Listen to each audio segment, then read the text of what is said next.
오늘은 데살로니가전서 2장 17절에서 20절 그리고 3장 1절에서 13절 말씀 가운데 데살로니가전서 2장 19절에서 20절 두 절의 말씀 함께 합독하도록 하겠습니다. 시작. 우리의 소망이나 기쁨이나 자랑의 면류관이 무엇이냐? 그가 강림하실 때 우리 주 예수 앞에 너희가 아니냐? 너희는 우리의 영광이요 기쁨이니라. 아멘. 오늘은 너희는 우리의 영광이요 기쁨이니라 라는 말씀으로 박철수 목사님께서 말씀 전해주시겠습니다. 증인이 몇 가지가 있다고 그랬어요?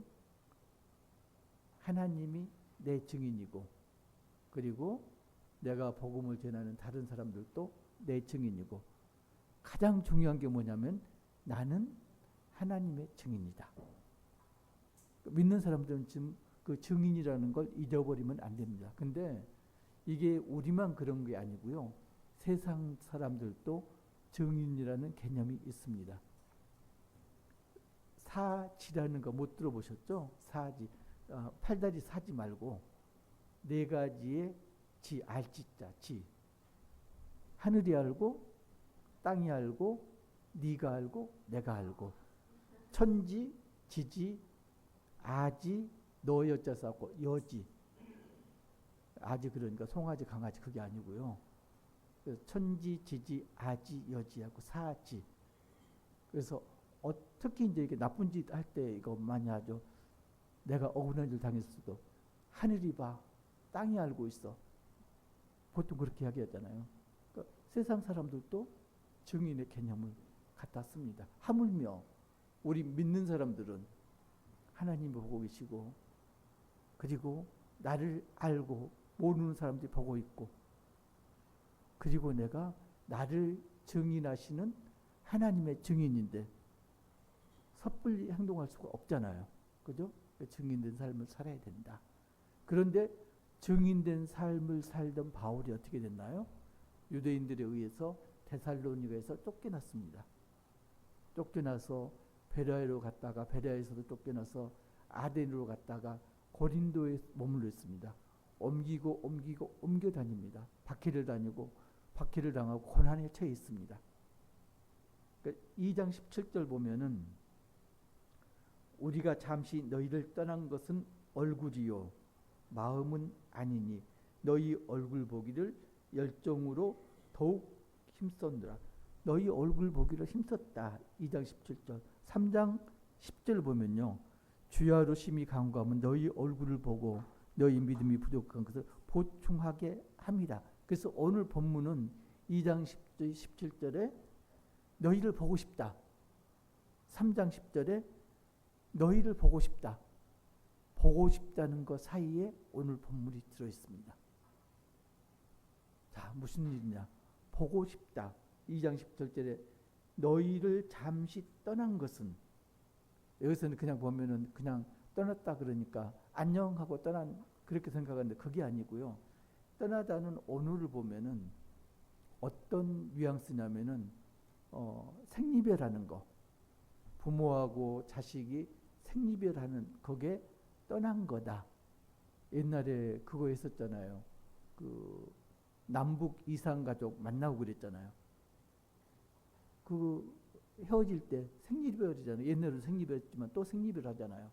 그러면은 내가 당사자가 아니라도 그 장면을 보고 있으면은 가슴이 메어졌고 눈물이 저절로 나오고 그랬잖아요. 그거 안 보셨어요? 못 보셨구나.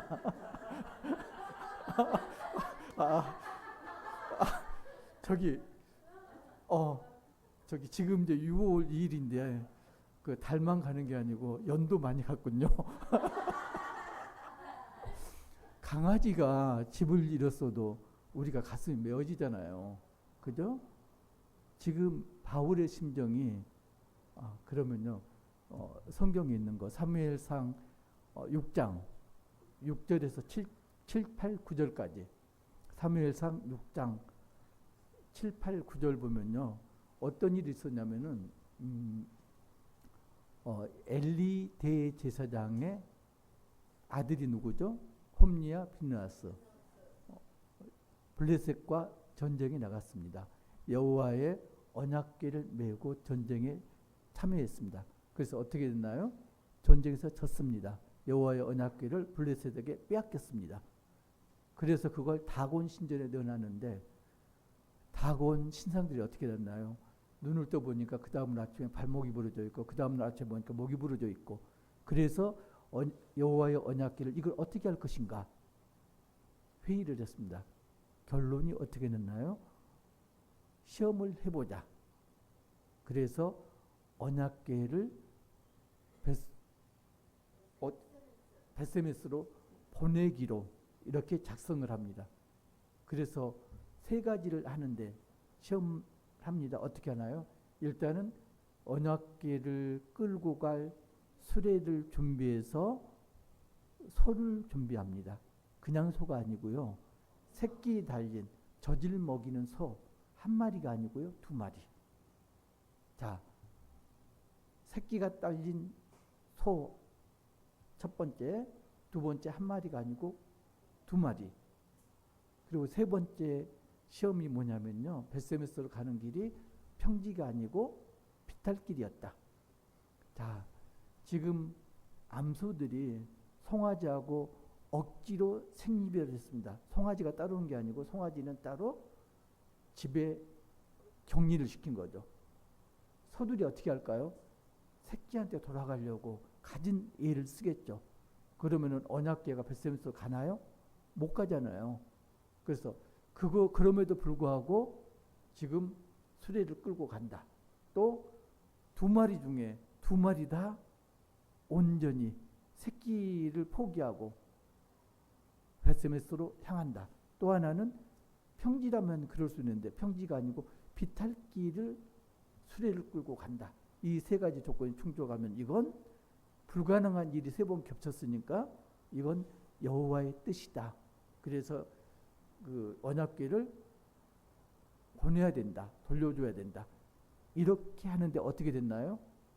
소들이 움머움머 울면서 뚜벅뚜벅 걸어서 비탈길을 넘어서 갔습니다. 베세메스로. 지금 이 어미소 같은 심정이 바울의 심정입니다. 정말로 억지로 데살로니가 교인들하고 생이별했습니다. 여러분들 부모 생각 언제 나요? 나 좋을 때는 부모 생각 안 납니다. 내가 아프고 외롭고 힘들 때 이때 겨우 부모 생각이 잠깐 납니다. 그죠?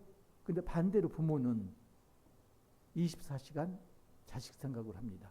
비가 오면요. 비가 맞을까봐 걱정을 해요.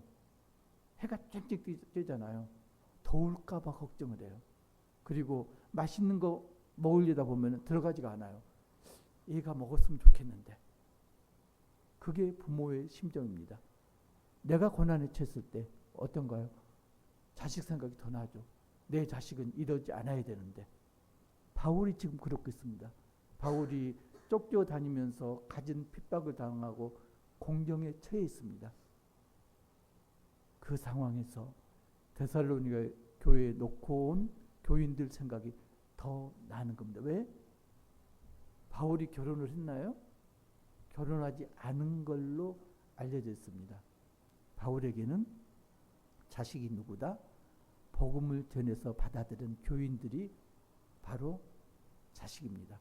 그러니까 자식을 그리워하듯이 지금 바울은 데살로니가 교인들을 그리워하겠습니다. 그리워하다가 생각만 한 게 아니고 어떻게 하나요? 디모데를 보냅니다. 그죠? 그 전에 보면은 가려고 한두 번 애를 썼습니다. 돌아가려고. 그런데 사탄이 막았다. 이렇게 이야기합니다.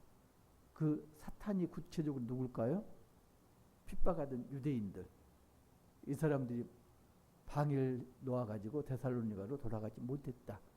그런데 너무나 보고 싶고 너무나 이 사람들이 어떻게 사는지 궁금하다. 믿음 생활을 제대로 하고 있는지 아니면은 지금 이 사람들을 믿음을 흔들려고 유혹하는 많은 사람들이 있는데 유혹에 넘어가지는 않았을까 걱정이 됩니다. 그래서 디모데를 보냅니다. 디모데가 갔다가 돌아옵니다. 자, 5절 보면요. 한 목소리로 합독하시겠습니다. 시작. 이러므로 나도 참다 못하여 너희 믿음을 알기 위하여 그를 보내온 노니 이는 혹 시험하는 자가 너희를 시험하여 우리 수고를 헛되게 할까 함이라. 자, 시험하는 자가 너희를 시험하여 우리 수고를 헛되게 할까 함이니 바울과 동료들이 데살로니가에서 복음을 전했습니다. 그리고 데살로니가 교인들이 그 복음을 온전히 받았습니다. 그래서 2장 20절을 보면 너희는 우리의 영광이요 기쁨이니라 이렇게 이야기하고 있습니다. 2장 19절 보면은 예수님이 재림할 때 자랑거리를 내놓아야 되는데 그 자랑거리가 뭐다? 너희가 내 자랑거리다. 그래서 너희는 우리의 영광이고 기쁨이다. 그렇기 때문에 디모데를 보내서 너희 형편이 어떤지를 알게 했다. 그래서 디모데가 와서 이야기합니다.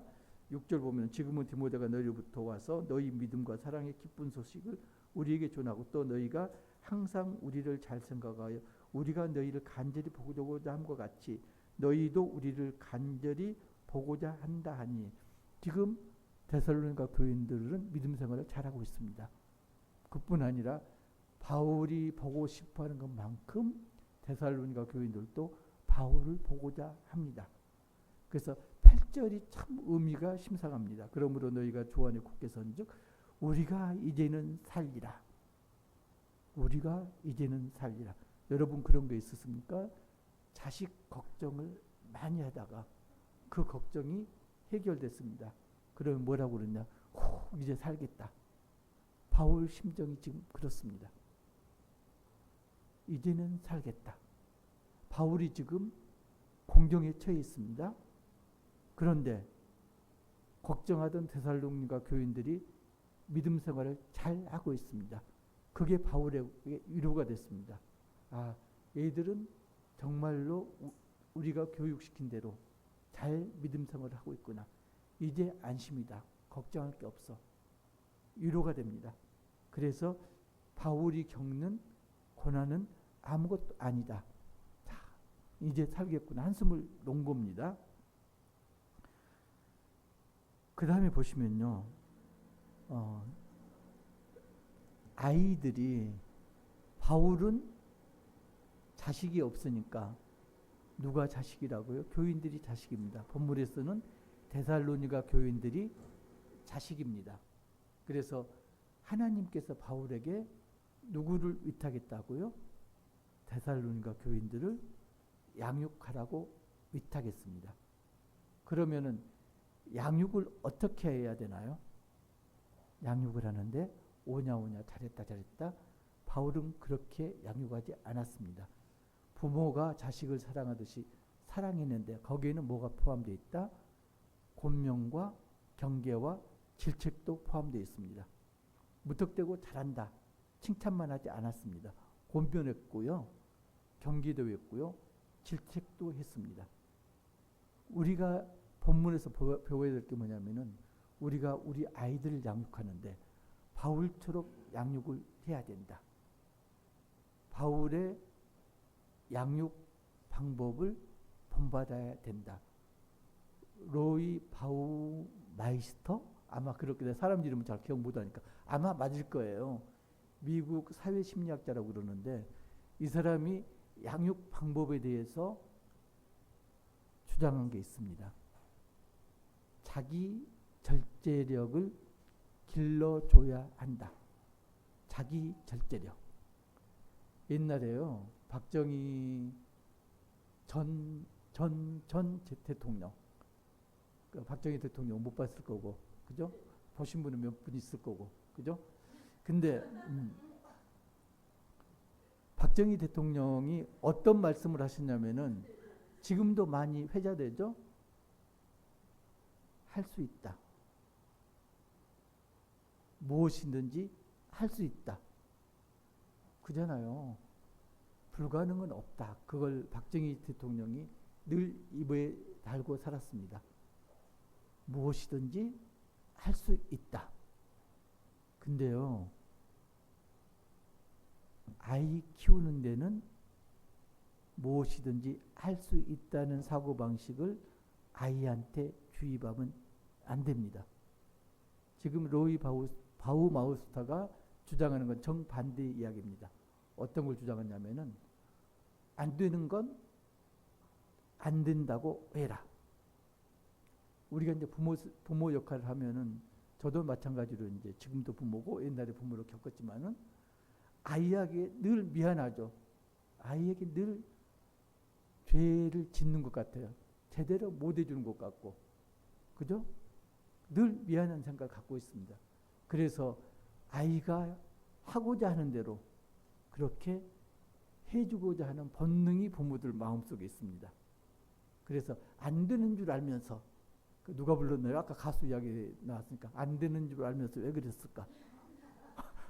있잖아요. 누군가 불렀는데 안 되는 줄 알면서 허용을 합니다. 단서를 달죠. 이번 딱 한 번만이야? 그런데요, 아이들이 우리가 생각하는 것보다 훨씬 영악합니다. 아이들은 부모 머리 꼭대기에 있습니다. 이놈들이 얼마나 영악한지 몰라요. 그래서 옛날 속담이 있습니다. 손자를 귀여워하면은, 손자를 오냐오냐 하면은 할아버지 수염을 뽑는다. 처음에는 할아버지 수염이 신기해서 만져요. 그러면은 귀엽잖아요. 그래서 허허 웃으면서 오냐오냐 이러거든요. 그 다음에는 잡아 당겨봐요. 얘들 그러잖아요. 엄마 머리카락 당기고 그러잖아요. 업고 가면은. 그래도 허허 웃으면서 오냐오냐 그러죠. 나중에는 어떻게 한다? 할아버지 수염을 뽑는다. 아이들이 그렇게 됩니다. 그래서 한 번 허용을 하면요, 그게요, 그 다음에는 프리패스입니다. 뭐하고 갔냐면요, 물을 가둬놓은 댐이 있는데 댐에 구멍이 나면은 그걸로 그치지 않습니다. 시간이 지나면 댐이 무너집니다. 아이들도 똑같습니다. 안 되는 걸 허용을 하면은 그게 시간이 지나면은 아이 인생을 완전히 망쳐버립니다. 얼마 전에 며칠 전에 이제 저희 시골에 계신 누님하고 전화를 하는데 누님이 울먹울먹해요. 여러분들 과일 좋아하잖아요. 과일 드실 수 있을 때 많이 드시기 바랍니다. 지금도 과일이 비싸다고 그러는데 올해는 과일이 엄청나게 비싸진대요. 왜 그러냐면 비가 자주 와가지고 병이 만연했다요. 그래서 비가 오면은 이제 열매들이 병 들어가지고 그걸 따내지 않으면은 전염되니까 이걸 따낸대요. 그리고 그 다음날 또 비 오면은 또 따내야 되고, 그러면서 저한테 하소연을 하는 거예요. 내가 뭘 하고 있는지 모르겠다.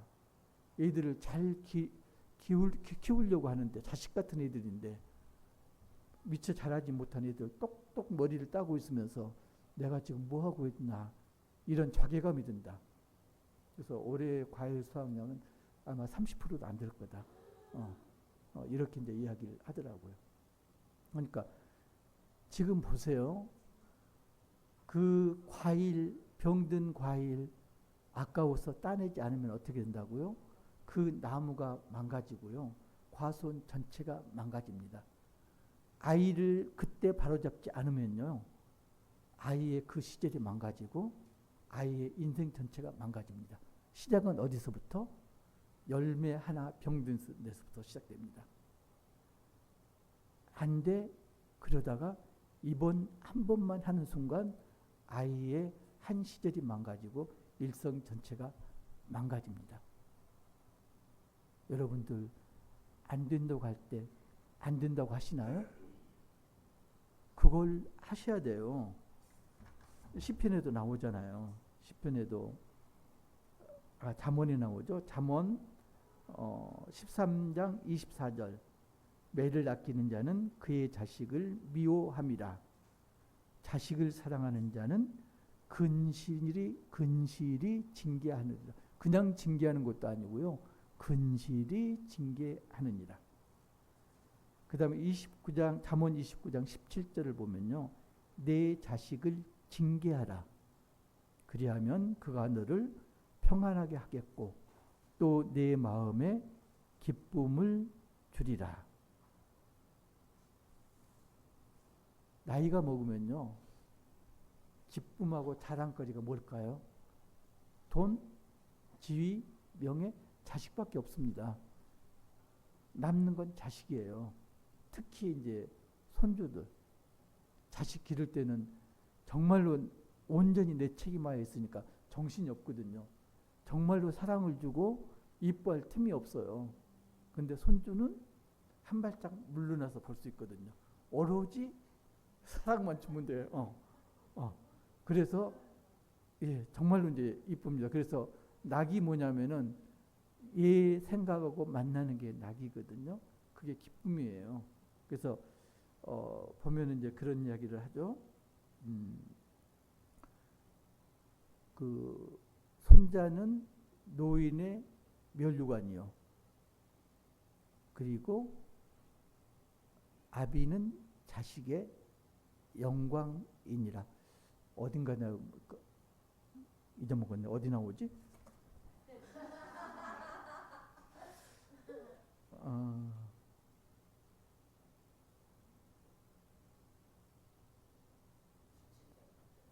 그런가요? 네. 큰 소리로 이야기해 주세요.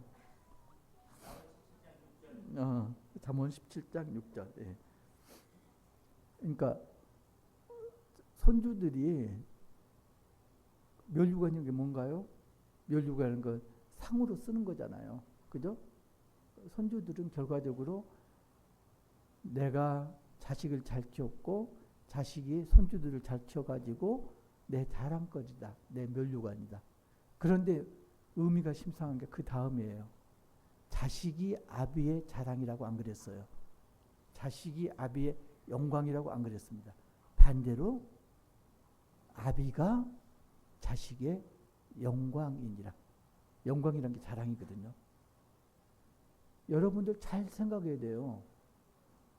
내 자식 귀엽다고 오냐 그게 자랑거리가 아니란 이야기예요. 뭘 해야 된다? 내가 부모가 자식의 자랑거리가 돼야 된다. 여러분들은 자식의 자랑이 되시나요? 우리 엄마 아빠를 생각하면 정말로 자랑스러워져. 내가 어깨에 이렇게 뽕이 솟아나. 이러시나요? 그렇게 된다고 지금 잠언은 이야기하고 있습니다. 아비는 자식의 영광이니라. 어떤 말이죠? 본이 되는 삶을 살아야 된다. 본이 되는 삶이 뭐죠? 정인된 삶. 정인된 삶을 살아야 된다. 그러니까요. 그런 얘기 많이 하잖아요. 나는 바람풍 하더라도 너는 바람풍 해라. 그런 얘기 많이 하죠. 꽃게가요. 자식 교육할 때 그런데요. 엄마처럼 걸어. 그리고 옆으로 막 걷습니다. 그래서 새끼들이 엄마를 따라서 옆으로 걷습니다. 그렇게 말고 똑바로.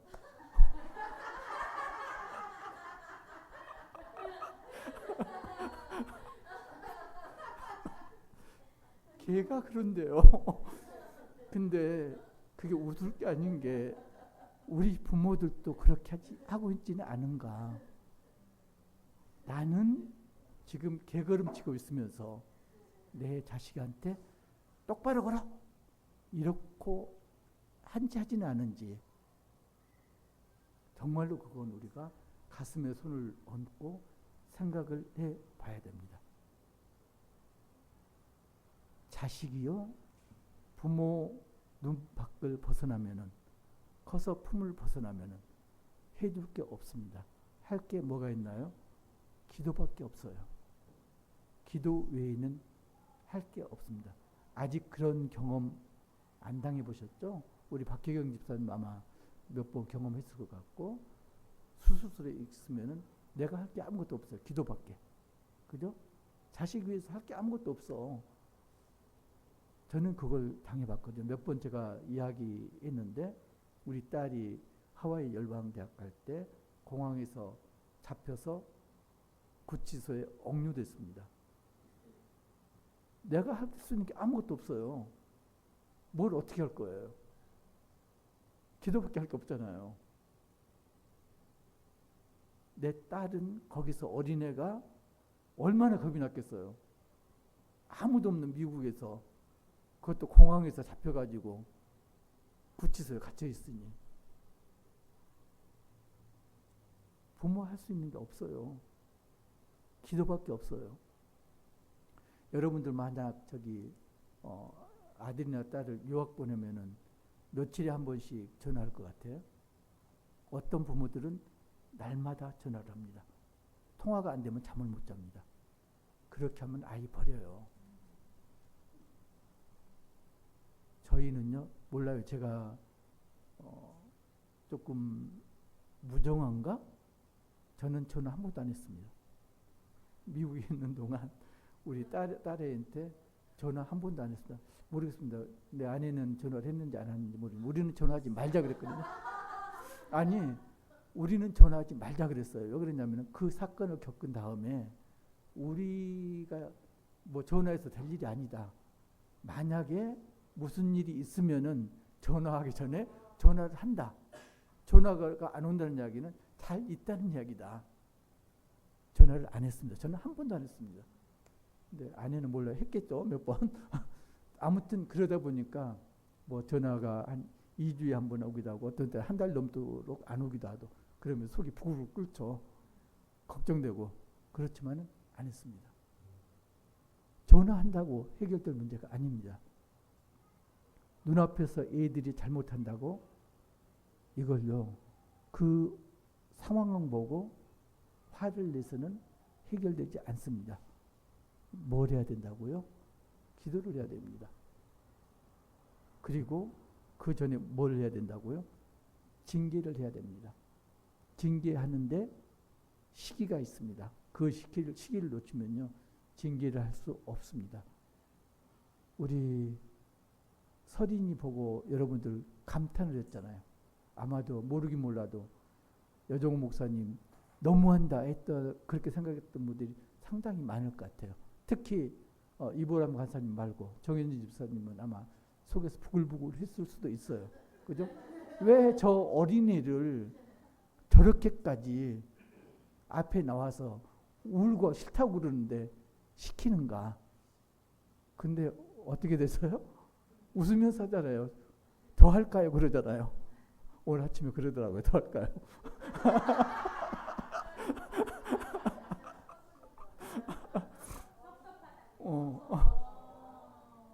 그러니까 안 되는 걸 안 된다고 가르치면은 자기 절제력이 길러져요.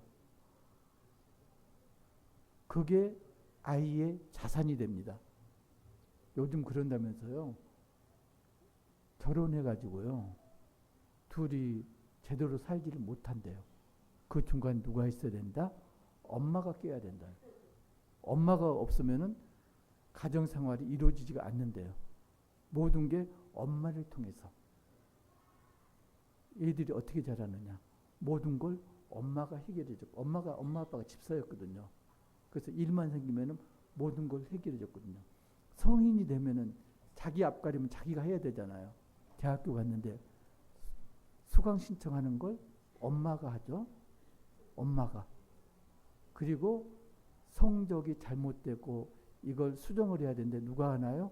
엄마가 교수한테 전화해서 이거 잘못됐어요. 이렇게 하고 있습니다. 그리고 연애를 하는데요. 연애를 하면은 밥도 먹고 이렇게 해야 되잖아요. 밥을 어떻게 먹고 뭘 먹어야 될 것 누가 정해요? 엄마가 정합니다. 그러면 엄마가 계획한 대로 데이트를 하고요. 밥을 먹고 영화도 보고 이렇게 엄마가 원하는 곳 갔다가 돌아옵니다. 결혼을 했습니다. 둘이 잘 살 수가 없어요. 잘 살면 기적이에요. 왜요? 여자가 바라는 건 뭐죠? 남편이 아니고 아빠를 바랍니다. 아빠가 모든 걸 해줬거든. 남자는 뭘 바라는 거예요? 아내를 바라는 게 아니고요. 엄마를 바라요. 그래서 남편과 아내를 바라는 게 아니고 서로의 아빠야 엄마를 바라면서 결혼을 생활합니다. 그게 충족될까요? 충족될 수가 없습니다. 정말로 심각한 문제입니다. 여러분들 아들, 딸들이요. 오냐오냐 키우면은 웃죠? 100% 그렇게 됩니다. 지금 사회가 너무나도 악해졌다 이야기하잖아요. 누구 잘못인가요? 부모 잘못입니다. 부모가 너만 강조를 했거든요. 네가 최고야. 너만 행복하면 돼.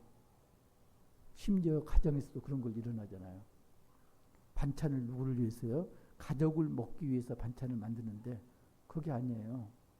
아이를 먹이기 위해서 반찬을 만들어요. 그러면 안 되는 거죠. 그 반찬을 행여라도 남편이 눈독 들이고 먹으려고 그러면은 누구 먹을 건데 탁 쳐봐. 이러면은 얘가 뭘 보고 배우겠어요. 웃는 거 보니까 그런 경험들이 있나 봐요. 그잖아요. 이거 누가 먹을 건데 왜 손대 이러잖아요. 물론 이제 그 철없는 아빠들이 눈치 없이 전부 먹어버리면 문제가 되긴 하지만은 그럼 또 만들면 되잖아요. 만들라고 주면 되지. 가족이 만들 음식을 왜 아이만 먹여요.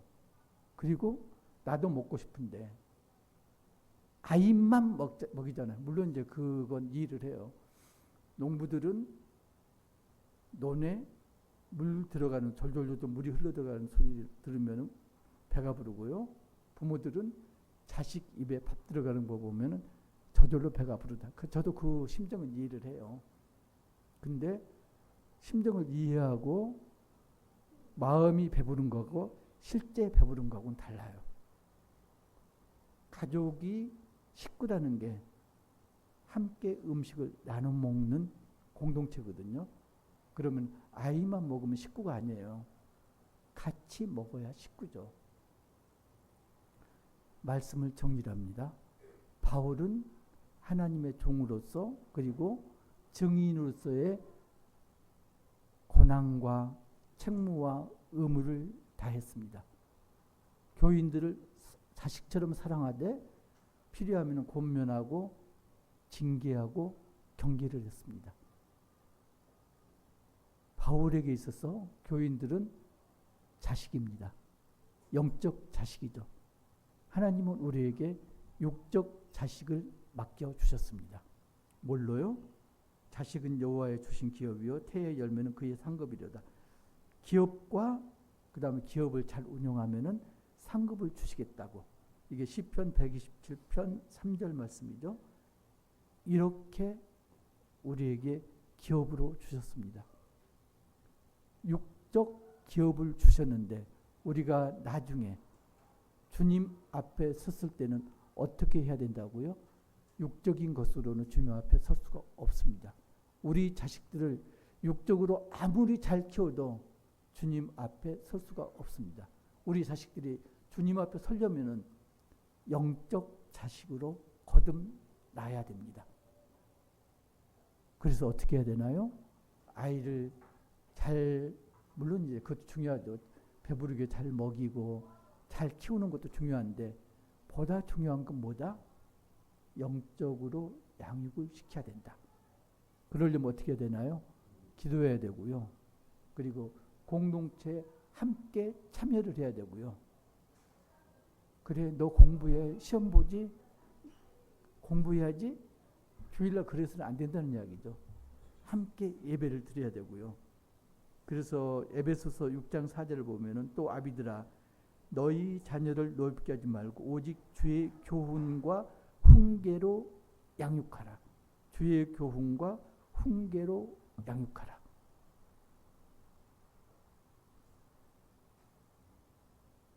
결국은 우리가 할 게 뭔가요? 바울은 데살로니가 교인들이 기쁨이고 그리고 면류관이다. 주님 앞에 자랑거리다. 이렇게 본문에서 이야기합니다. 우리는 우리 자식들이 기쁨이고 면류관이고 주님 앞에 섰을 때 자랑거리로 떳떳하게 내놓을 수 있어야 됩니다. 그러려면 우리 자식들을 어떻게 키워야 된다고요? 영적인 자녀로 키워야 됩니다. 히브리서 12장 14절. 히브리서 12장 14절을 보시면요. 시간이 없으니까 제가 읽겠습니다. 모든 사람과 더불어 화평함과 거룩함을 따르라. 이것이 없이는 아무도 주를 보지 못하리라. 화평함과 거룩함. 모든 혼자가 아니고요. 모든 사람과 더불어 화평함과 거룩하라.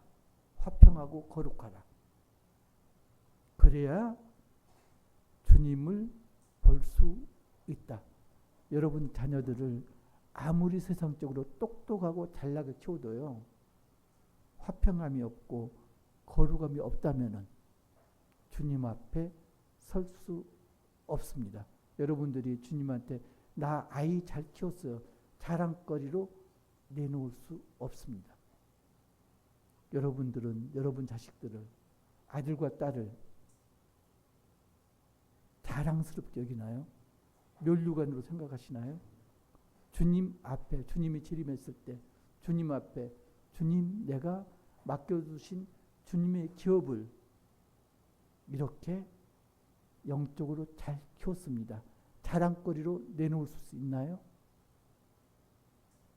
그런 여러분들이 되시기를 우리가 되기를 주님의 이름으로 축복합니다.